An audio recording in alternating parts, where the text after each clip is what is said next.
ایک سردی دوسری دھند تیسری اسموگ پھر سے شہر پر حملہ ہے۔ کہیں 300 سے اوپر اور کہیں 400 سے اوپر ایئر کوالٹی انڈیکس ریکارڈ کیا گیا ہے۔ باغوں کے شہر کا شام کے وقت AQI 301 کی خطرناک حد پر پہنچ گیا ہے۔ نئی دہلی کے بعد صوبائی دارالحکومت دنیا کا دوسرا آلودہ ترین شہر بن گیا ہے۔ سب سے زیادہ آلودگی کی شرح 455 کینٹ کے علاقے میں ریکارڈ کی گئی ہے۔ اسی حوالے سے تفصیلات جانتے ہیں سہیل کیسر سے۔ جی سہیل، بتائیے گا۔ بالکل جی، یہ صورتحال جو سموگ والی ہے اس مرتبہ اس نے بھی پرولونگ کیا ہے، اور اس کی وجہ یہ ہے کہ ہمیں ماہ جنوری کے دوران سرے سے ہی بارش کا کہیں پر کوئی نام و نشان جو ہے وہ دکھائی نہیں دیا۔ اور یہ میں آپ کو بتاتا چلوں کہ اس مرتبہ جو خشک سالی کا دورانیہ ہے اس کو ماہ جنوری کے دوران طویل ترین دورانیہ قرار دیا جا سکتا ہے کہ اب ماہ جنوری کا آخری اشرہ شروع ہو چکا، لیکن اس کے باوجود جو صورتحال ہے وہ کافی دگرگوں ہے اور بارش بالکل بھی نہیں برسی۔ اور اس کا ایک نتیجہ یہ بھی نکلا ہے کہ جو سموگ بارش برسنے کے بعد ختم ہو جاتی تھی یا اس میں انتہائی کمی ہو جاتی تھی، وہ اپنی شدت بدستور برقرار رکھے ہوئے ہے، اور اسی کے نتیجے میں شہر میں ایک مرتبہ پھر جو آف ایئر کوالٹی انڈیکس ہے وہ 301 کی خطرناک سطح پر ریکارڈ کیا گیا ہے۔ سب سے زیادہ آلودگی کینٹ کے علاقے میں 455 اور پھر گلبرگ 2 کے علاقوں میں 413 ہے۔ ڈی ایچ اے فیز 5 میں 408 ایئر کوالٹی انڈیکس ریکارڈ کیا جا رہا ہے۔ اسی طرح شہر کے مختلف علاقوں میں مختلف تناسب سے یہ صورتحال دیکھنے میں آ رہی ہے، اور اس کو اس حوالے سے بھی کافی خطرناک قرار دیا جا رہا ہے کہ اس کو موسمیاتی تغیر و تبدل کے تناظر میں بھی دیکھا جا رہا ہے، اس لیے کہ موسم کی جو ایک روٹین ہوتی ہے جو دسمبر جنوری یا پھر فروری میں جو روٹین چلتی ہے، یہ روٹین اس مرتبہ کافی ڈسٹرب نظر آ رہی ہے، اور اسی کے نتیجے میں جو بارش ہے وہ نہیں برسی، اور بارش نہ برسنے کا ایک بڑا سبب یہ بتایا جا رہا ہے کہ اس وقت پنجاب کے میدانی علاقوں میں سائبیریا سے آنے والی بہت زیادہ پریشر رکھنے والی ہوائیں موجود ہیں، اور ایک دو سسٹم جو ملک کے اندر داخل ہوئے ہیں، ان ہواؤں کے باعث وہ پنجاب کے میدانی علاقوں کا رخ نہیں کر سکے اور پھر ناردرن علاقوں کی طرف چلے گئے، اور میدانی علاقے بارش سے محروم رہے، جس کے باعث گندم کی جو بوائی ہے اس کے حوالے سے بھی کچھ خدشات سامنے آ رہے ہیں کہ اگر یہی صورتحال رہتی تو شاید گندم کی پیداوار جو ہے وہ بھی متاثر ہو سکتی ہے، اور اسی کا ایک نتیجہ سموگ کی صورت میں اس وقت ہمیں بھگتنا پڑ رہا ہے۔ اور بار بار سے بھی ماہرین کی طرف سے یہی تلقین کی جا رہی ہے جی کہ سموگ اور پھر اس شدید سردی کے دوران کچھ ماسک وغیرہ کا استعمال ضرور کریں کہ وہ جو سموگ کے جو زہریلے جو عناصر ہیں ان کو ہماری باڈی میں جانے سے روکتا ہے، اور ہماری صحت کے حوالے سے ماسک کا استعمال کافی اہم قرار دیا جا رہا ہے۔ یہ صورتحال ہے جی اس وقت سموگ میں لاہور میں سموگ کی اور پھر بارش کی، اور ابھی آئندہ آنے والے دنوں کے دوران بھی بارش کا فی الحال کوئی امکان نہیں ہے۔ البتہ یہ نوید سنائی جا رہی ہے کہ جنوری کے بالکل آخری دنوں میں یا پھر فروری کے ابتدائی دنوں میں ایک اچھا سسٹم متوقع ہے، اور اچھا سسٹم آنے سے ہی صورتحال میں بہتری آئے گی۔ اس کی وجہ یہ ہے کہ اگر معمولی یا کمزور سسٹم آتا ہے تو وہ ہوا کے اتنے زیادہ پریشر کو بریک نہیں کر پائے گا، اور مضبوط سسٹم آئے گا تبھی بارش برسنے کے امکانات جو ہیں وہ زیادہ روشن ہو سکتے ہیں۔ اور بتایا تو جا رہا ہے محکمہ موسمیات کی طرف سے کہ جنوری کے آخری دنوں میں یا پھر فروری کے ابتدائی دنوں میں ایک اچھا سسٹم پریویل کرے گا، اور اس کے بعد فروری میں اس کے بعد بھی 2 ایک سسٹم جو ہیں ایکسپیکٹڈ ہیں۔ جب تک وہ بارش نہیں برستی تو تب تک یہ جو سموگ کی صورت سہیل، یہ بھی بتائیے گا اگر بارش نہیں ہوتی کیا دوبارہ مصنوعی بارش برسائی جائے گی؟ ایک بات میں کہنا چاہتا ہوں وہ یہ ہے کہ جو مصنوعی بارش برسائی جاتی ہے اس کے لیے بھی قدرت کی مدد بہت ضروری ہوتی ہے،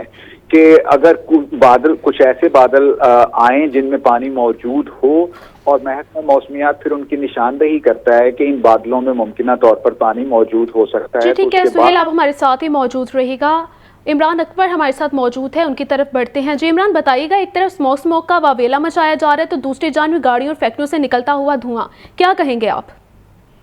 دیکھیں، آپ کو یاد ہوگا کہ 1 نومبر کو جسٹس شاہد کریم جو جج ہیں ہائی کورٹ کے، انہوں نے ریمارکس کیے تھے کہ تمام افسران کو کہ اس شہر کو دیکھ کر شرم آنی چاہیے سب کو۔ تو اس کے بعد جو ہے اب تک جو ہے ابھی بھی آج جنوری کا جو ہے وہ اینڈ چل رہا ہے، اور اکتوبر، نومبر، دسمبر اور جنوری آ چکا ہے۔ یہ سموگ سے